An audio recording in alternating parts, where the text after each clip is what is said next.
Either Joey or Mark can start this thing off. Hindi ka ba mainit dyan, Joey? Are you comfortable there?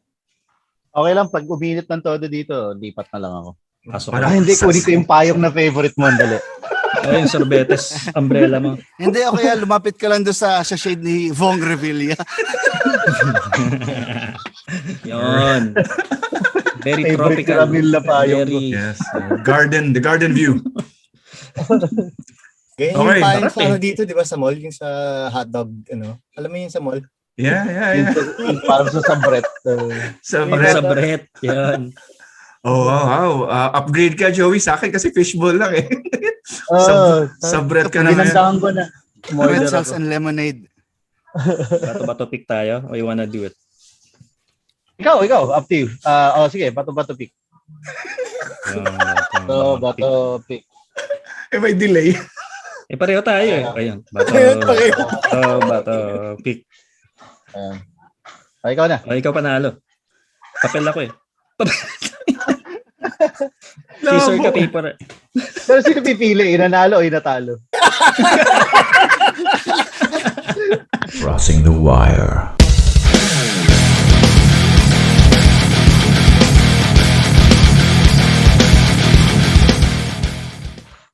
All right, welcome to another episode of Crossing the Wire. You're with me, Joey D, Mark, and Mel is here. And we're talking to our boys from Laguna, originally from Laguna, but now they're all over the place. We have Alvin, Allan, Ray, and si Spike, palabas-masok. Makakausap natin siya in a bit. But yeah, we're talking to the guys. We're talking to the guys of the Skrewheds.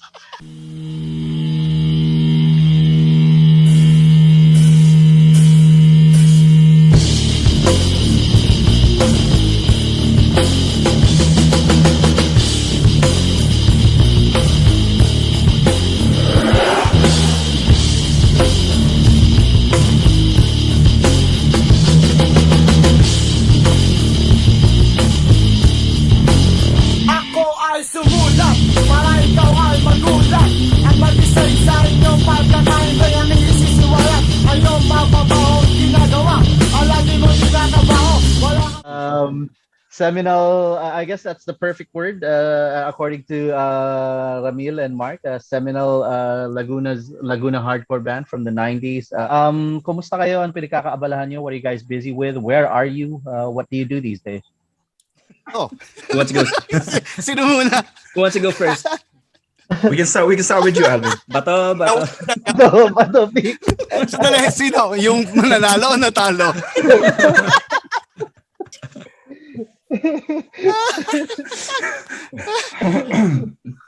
Ray na mauna. Nandito na ako eh. As you can see, tapos, tol! Ray, sige, tell us, anong ginagawa mo? Yeah. Ito sa Reyes Memorial Medical Center, Senior Radtech, and ayun, araw-araw umiinom kasi yung COVID, tanggal daw sa alcohol. Right on. What about you, Alvin? Los Angeles, California. Yung halos magkapit-bahay lang kami ni Allan. 15 minutes away. Pero lagi akong late. Pag sinabi ko 15 minutes, nandiyan na ako. Dating ako 25. Pero Los Angeles, currently unemployed, working at the house. What did you do before? Sorry. What did you do before? Car sales for 15 years with Volkswagen. Okay. Bakit tambay? Ha? Ngayon, tambay ko. Oo. Tambay core. Alam mo kung bakit, Ben? Bakit? Kasi yung mga ina, di ba, housewife? Yeah. Yung housewife, pag tinanong mo yung mga anak, kanino ka humingi ng baon? Sa nanay. O di ba, kanina ka humingi panggastos? Sa nanay. Mas mayaman yung nanay. Kaya magandang trabaho yung housewife. So ngayon ako house band. Oh, yan. Mas marami kang pera. House band. Ganon yun. Yun. Pero ako nagluluto, linis-linis ng konti, Luto, papinto-pinturo, laba, saing, tigas. Eh di, hindi taga-US, taga-Canada. Alam mo kung bakit? Bakit? Maglaba ka na dyan, magsampay ka na dyan, magsaing ka na dyan. mo. Di ba tama? It looks like and it sounds like we're gonna get a lot of those today, no? And this is gonna be a fun conversation. Let's go to you, Allan. No, I just want to say that Spike has joined us already, so we'll get to Spike after Allan. What's been keeping you busy? Yeah, same thing. LA sa Valley. Mas malapit ako actually kay Uncle Baling. Yeah. Like literally, I can throw rocks. I like that, Uncle Bali. Uncle Bali. Social na Tito Baling talaga. Ayan, magbabato lang ng bato. Uy. Yeah, throwing the rock. Yan. Hinawin mo kasi. Uy. Okay. Yeah, again. Working as usual, just like everyone else. Trying to survive. Bahay lang. Working from home. Sucks. Uy, kalmo! Si Spike malayo ang tingin. Si Spike, wala. Spike, are you still with us? Nag-naabang ng Bombay yan. Hindi yata pwedeng magdikit ni Spike sa conversation. Sino ba si Spike? Si Spike, parang lolo lang kausap natin. No? Pagbigyan nyo na, na-stroke yan eh. Nanay pag-iisip. Minsan kinakausap ang sarili. Uy, kala po magsalita ka raw. Asa ka na daw ngayon? What you're doing, mother, father? Hindi ko naririnig kasi yung iba nyo sinasabi, napuputol. Bagal yun. O, pasensya na kayo kaya talaga na-stroke na yan eh. Paulit ng question. Ano ba question? Spike, What the fuck are you doing, man? Bahay. Okay. May maliit na bahay, may maliit na akong negosyo dito.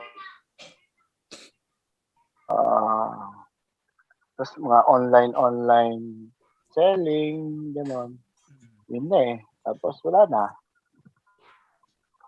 Most of the time, nakaganto lang din ako. Nakatanga lang din ako. So, dito na lang yung negosyo talaga. Ano kami bigas. Boring. Super boring dito. So technically, nagtatrabaho na ngayon yan si Spike na lagay na yan. So, Nice. the Santa Cruz brothers are in America. Si Ray nasa Manila. Si Spike Yes. si Spike nasa Laguna. Is that right? Nasa Binyan. Nasa Binyan. Okay. Naglalaba ako. Sabi niya. May labahan. South City pa rin? South City Homes? May mga laundry. Yun. Okay. Anong chan mo, Spike? Wala. Naputo. Let's kick out. Nagtampo. Sinabi mo laki chan. Na-offend yata. Tanginan ko, tandatan mo. Na-offend ang puta. Sorry. You probably can't swear here, no? It's fine. It's okay. No, It's fine. Yeah. It's fine. It's fine. All right, Joey. Take it away. Yeah, well, actually, kinuwento sa akin ni Mark and ni Mel. We've been wanting to do this for a long time to interview the Skrewheds, especially since there's going to be a bit of more perspective. Kasi ako, for one, I've only heard of the Skrewheds. I've listened to a few songs, but I never had the pleasure of meeting any one of you. Tapos I wanted to do research. I wanted to read up about the Skrewheds, but it turns out there's not much literature or material online about the Skrewheads. So I figured the first and pinaka-basic na question is, can you guys tell us about the Skrewheads? What's the fast food version of it? How you guys were formed? Alvin, Oh. ikaw pinakamatanda. Hindi kami ni Allan, magmula pa noong 1979 magkakilala na kami. Magkapatid kami ni Allan. Natural. No, but it was originally Magkapatid ba kayo? Spike. Unfortunately, yes. Unfortunately. Kaya pala Santa Cruz na yung apelido nyo. Akala ko nga magpinsan lang kami. Magulang sinabi ng magulang namin, magkapatid kayo. Hindi. No. Skrewheads, actually parang naging second name na lang yung Skrewheads. Nagsimula kami as Fallos. Yeah, Fallos. Okay. Back in back in high school. So ako, si Rio Escueta, Sherwin Reyes, and then si Allan Santa Cruz, tsaka si Ian Manabat, yung original na magkakabanda. And then, nag-move si Rio sa US. So, natira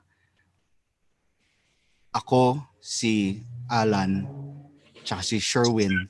Tapos si Ian, ako yung pumalit siya sa guitars. So, doon nagsimula yung Falos. So, during our high school days, yun yung banda namin.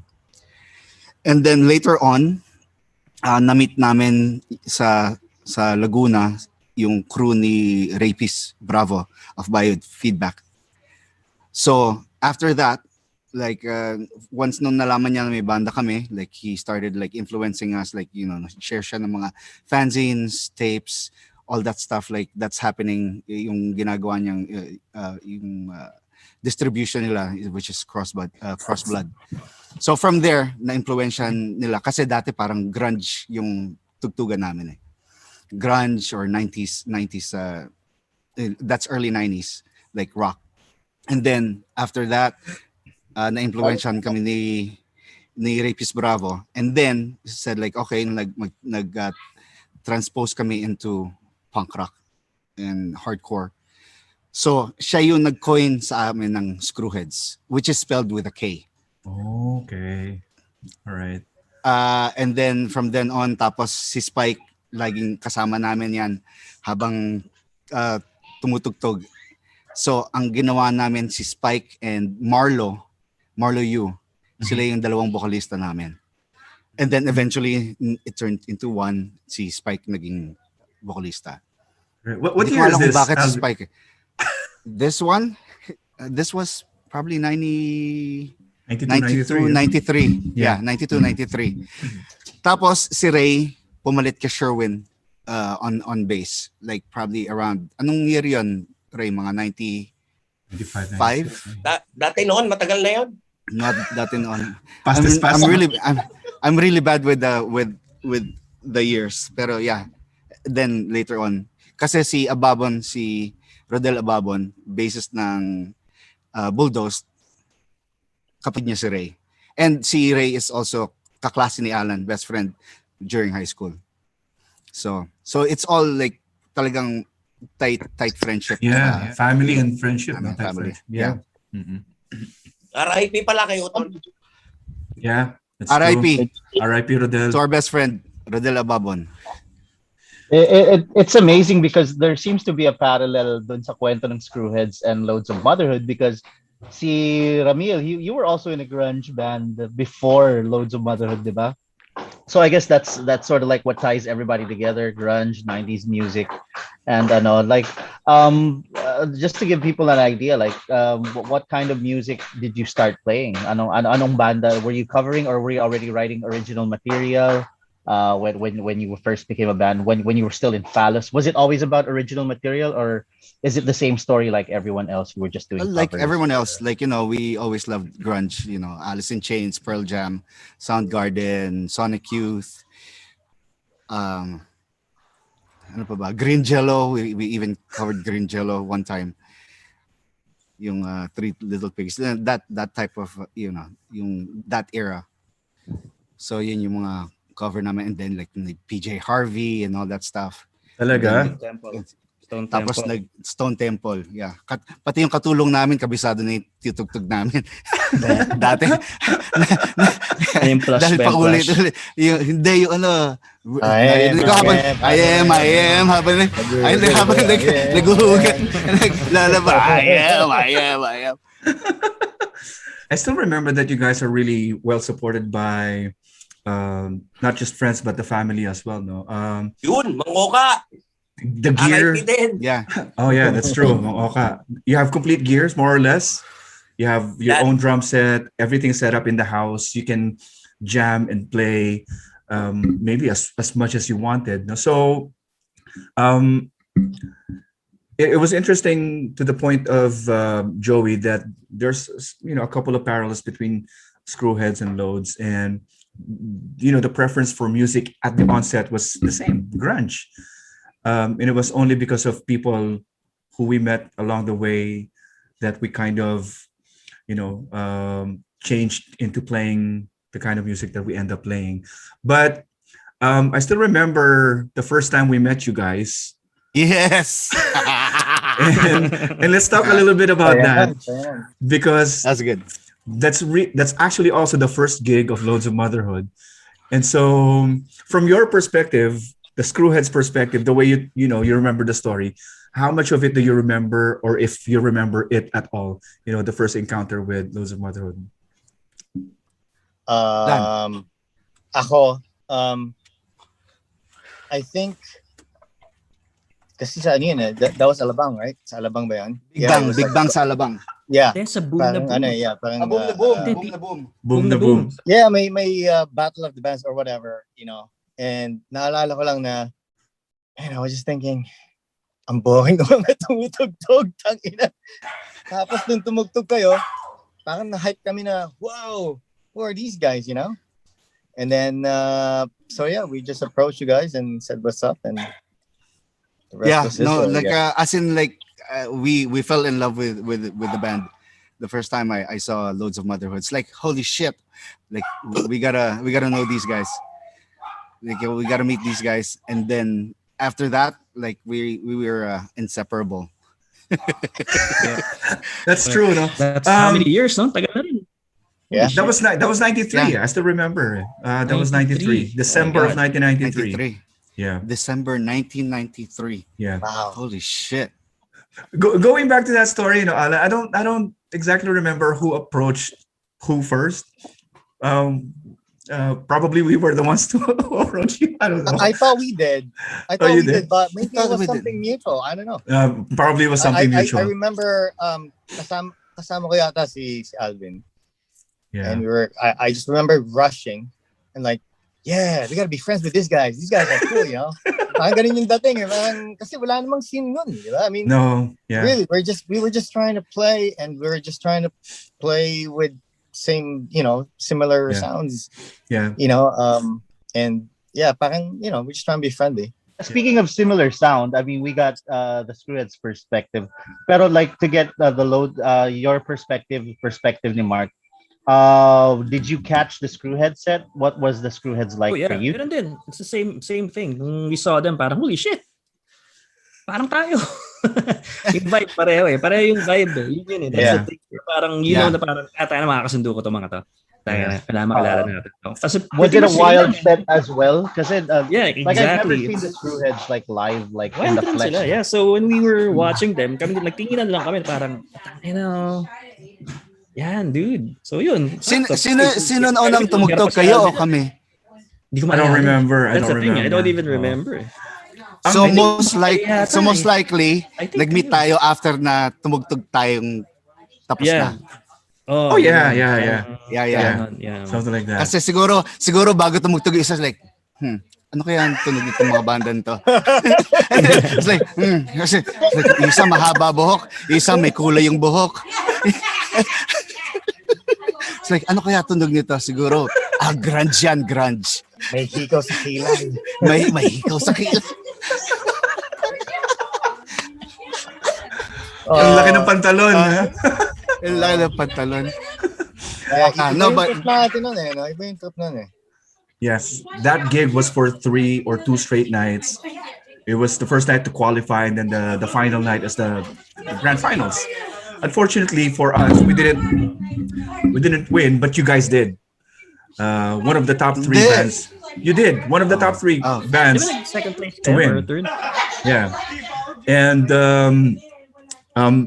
everything seemed like it was falling into place because we found out that you guys are from the south too. We are from Parañaque, which is basically the south of Metro Manila, and then we found out you guys are from Laguna. So everything was really, it's like good stuff. So, but before that, you were actually But before you joined that that contest or that gig, you already had an original or a couple of original songs playing in the radio at that time, and your name was already familiar to us.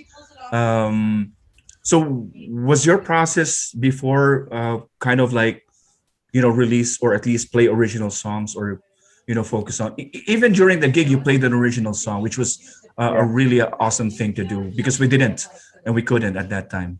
So was that the intent ever since for the band to play original songs every time there's a gig? Yeah, like kasi usually pag nagsiset kami is like original and cover songs. Pero like for that night, of course, like we want to feature, what we could give out. So we played an original song, yung Kasangre. Pero at that time, hindi pa namin na-record yung Kasangre. Kasi I think we recorded Kasangre later on, siguro mga 94 yata namin na-record yung Kasangre. How do you even remember that?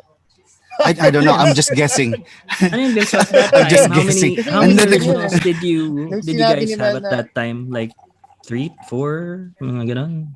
Originals? Yeah, how many originals did you guys have back at that time? Like Salot, Ooh. Kasangre, Salot was already playing in the radio before we met. right? Sa LA, di Yung ba? Salot, yeah. 105, Oh, Yeah. okay, I That guess, was- yeah.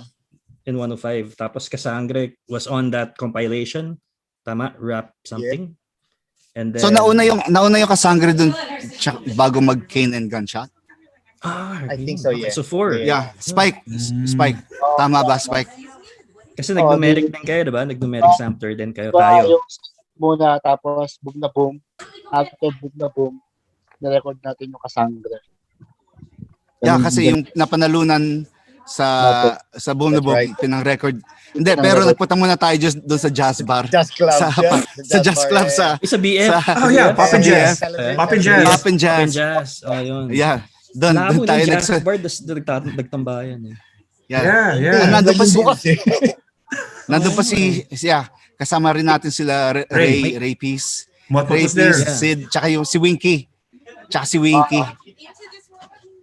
Pero alam ko may cute na jazz singer doon sa Pop and Jazz eh. Yung ba yung may Alam mo bigote? Yung pero konti lang, hindi masyado. Only on the Parang sides. lang eh. Only on the sides. So nung kausap ni Spike,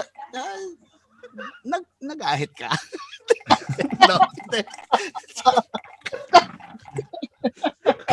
Kumapal eh. Dito lang. Here lang sa sides lang. Oh, And then, you betrayed my master. I'll teach you kung fu.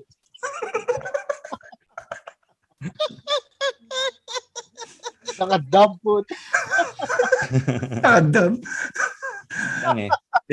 Even if we haven't seen each other for a long time, it's gonna be the same wavelength. We're eh, gonna because- catch up where we left off. Ang galing eh, lumilinaw yung mga Jets. memory. Yung mga memory pagkatarantaduhan eh. No? Pero yung mga date, di ba? Alala eh. Hindi. No, for me personally, that Boom the Boom gig where we all met for the first time, that has a deep imprint in my brain and in my memory Yeah. because that's a lot of first times for me. That's the first gig, all the thrill and first kiss. Yun din yata yung first time na tayo magkatabi sa jeep. Nagdikit yung hita. Dikit yung hita sa jeep. Tapos yung kamay gumanon na. Naggano yung hita. Like, oh, Mel. It's like, Mel or Ramil? Ramel. It's actually Ramel. With the H. With a H. Alam ko lang natin yung trophy eh. Pero hinahanap ko, hindi ko na makita siguro. Baka naitapo na yan. Tagal na yun. Pero alam ko na sa akin, naitago May ko. trophy? Yeah. Oh, may trophy. Ano, Trophy pala yun. Dali, may trophy. Oh, may trophy. Hindi ko na maalala. Battle of the Bands. another memorable thing for me there was that I remember when you guys went up on the stage on the final night, Spike was wearing the Save Laguna Lake shirt, the green shirt with a white print. And then the host kind of like, gave you props for that. And so I guess my next question is, when you guys started writing your own stuff, was there a conscious effort? Because it felt to me like some, if not all of your songs are kind of like socially relevant or some would say political. So is there a conscious effort to write songs like that something that would resonate to social issues and political issues? Ano lang parang puyat ka lang, tapos kinabukasan nando'n si Motmot, tapos wala kang magawa, gumawa ka ng kanta, yun lang yung lumabas So, siguro Kasi kung nakatulog na galit. oo, Kaya parang gano'n pagising mo galit ka. iniisip ka lang na bago ka nakatulog, may iniisip ka lang paggising mo magandang gawin kantahin na.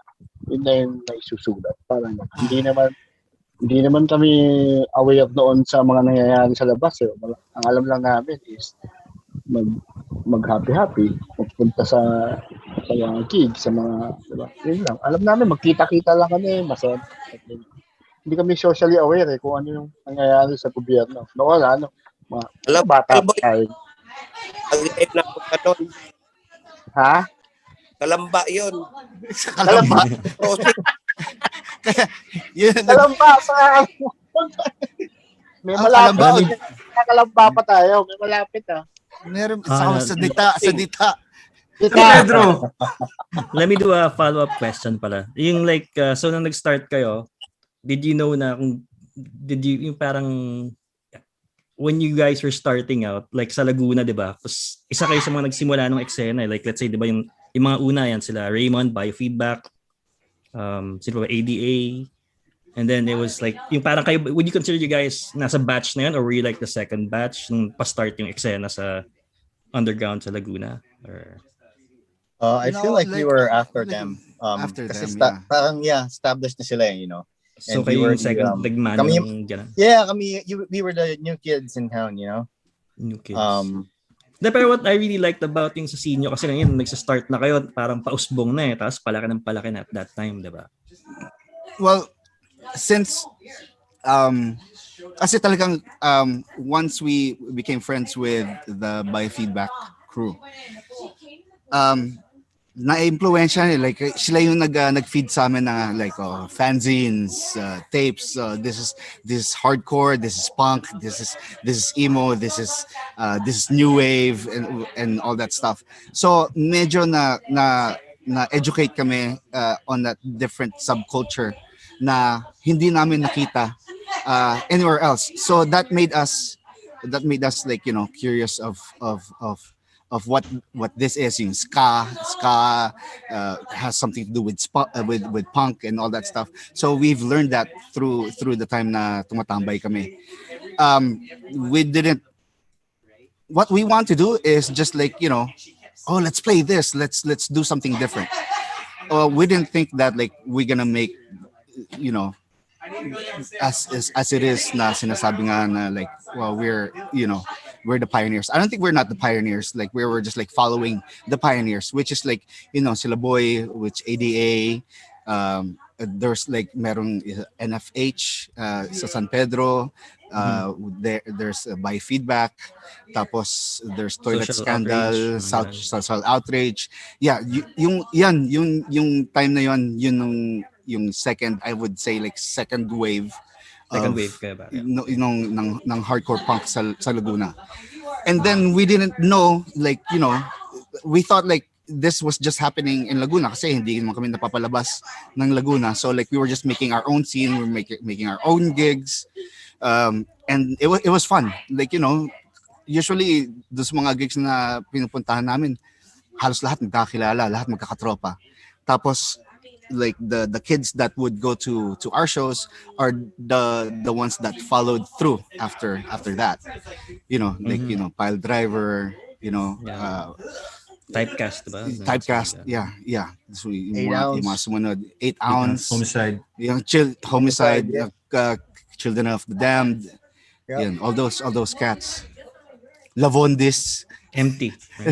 empty sila empty na meet namin sila sa Parañaque area. Parañaque. Taguig area. Taguig. Sila Allan tsaka sila Milton.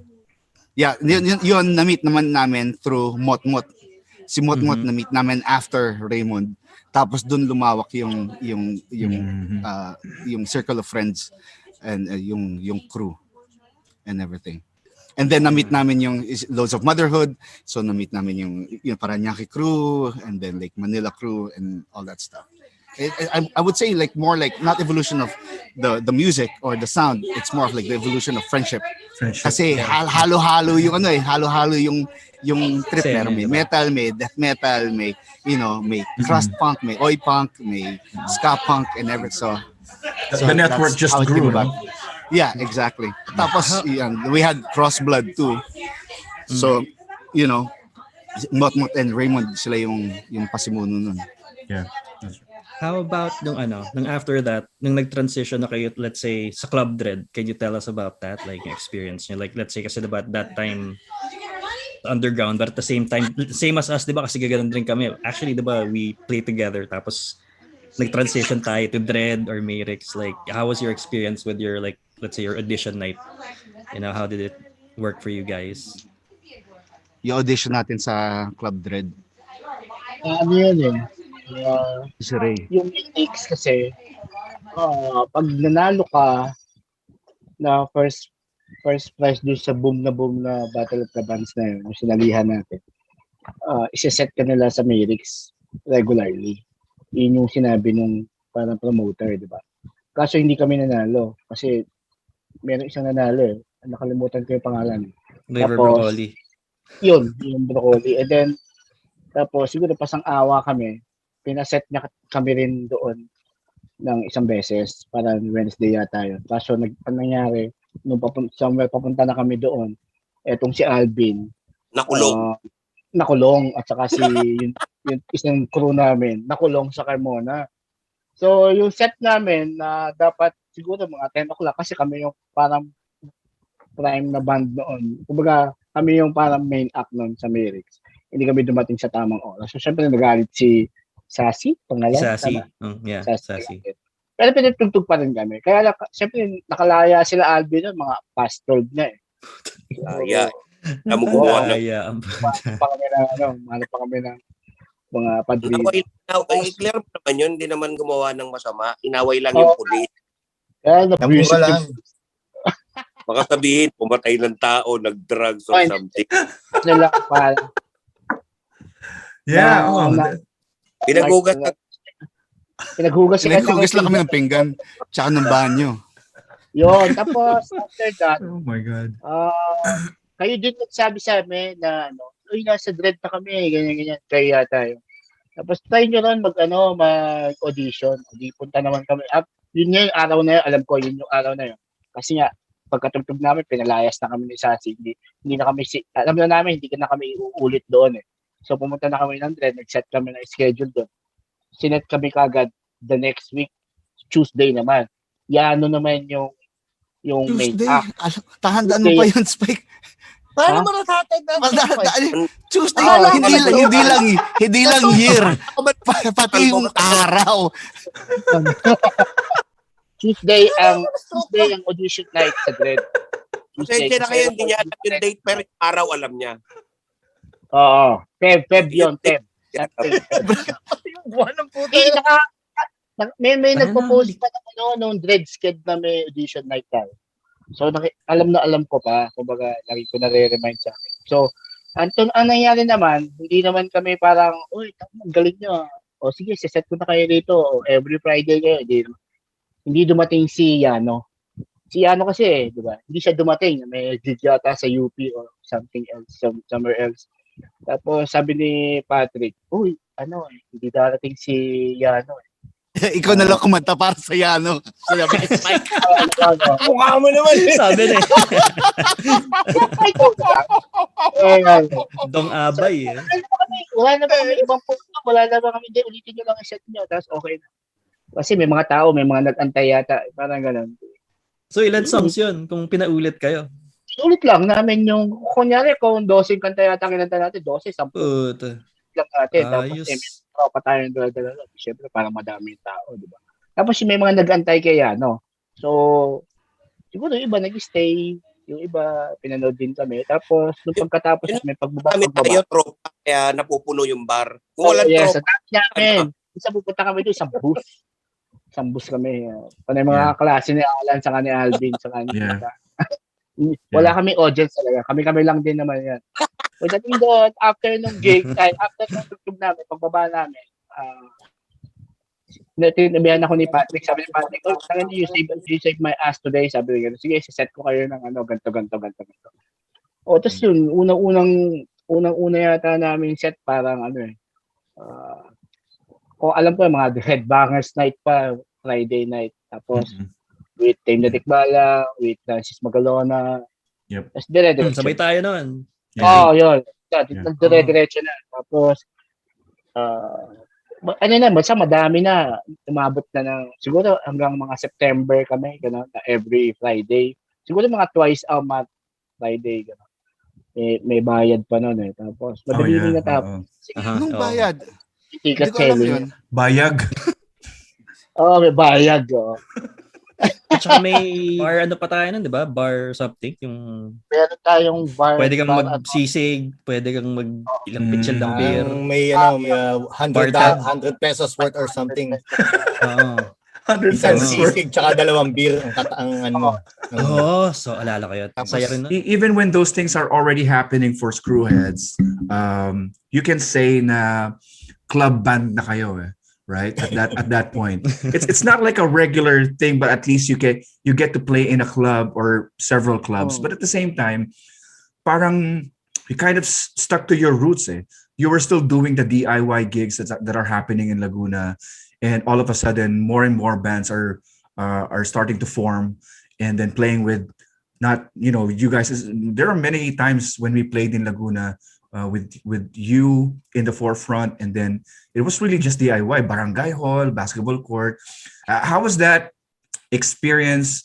How much of that experience do you still remember? And do you think that those movements kind of places you, or at least place you in a position wherein, to Joey's point earlier, parang pioneer in terms of underground movement in the South or in Laguna? I think for us, wala kasi kami pinlano eh. Kung may nag-invite, hey, gusto nyo tumugtog? Yes. Dread, audition, pwede daw. Let's do it. Hindi kami namimili na, magkano ba yung TF o ano bang klaseng audience meron tayo? Anong klaseng, we don't really care. And, subconsciously, kung may nagawa kami na it came out into something, it wasn't planned at all. Kumbaga, we're just being us, We're just trying to play and have fun and get out of the house. Bata pa kasi kami. Tambay. Yun, tambay. Basta makalabas lang ng bahay. Just to hang out with friends, really, and play music. And and gain friends. It just happens that we play music, and then might as well do it, Tambay, music, friends. Yes. But like looking back, like kasi you guys were recording. Kasi nung araw, especially during those years, medyo big thing talaga yung may recording kay. Laking bagay nun. Hindi siya nagagawa ng lahat. Not like now where you can record at home and whatnot. Pero as soon as you guys started recording and releasing your own material, nagkaroon ba kayo ng parang bucket list collectively or individually? Like, ano yung parang gusto nyong marating? Like, ano yung gusto nyong maging standard when you started recording music? Ano yung game plan? Was the game plan to keep doing it forever? Ganon? Pwede bang gabi-gabi natin gawin to or tumugtog tayo, like lumayo? Like, ano yung mga nasa checklist nyo noong panahon na yun? There was no list. Wala. Walang I think for me personally, strike anywhere. Gusto ko lang, I wanted us to record and basically just leave a stamp somewhere, because any music or any art, right? That's something that you can leave, right? So for me, ako parang gusto ko lang mag-record. That's it, really. If we get airplay, cool. If we make money out of it, cool. Pero hindi namin pinlano na, alright, araw-araw, gabi-gabi, tutugtog tayo. Ganito yung goal na kikitain natin.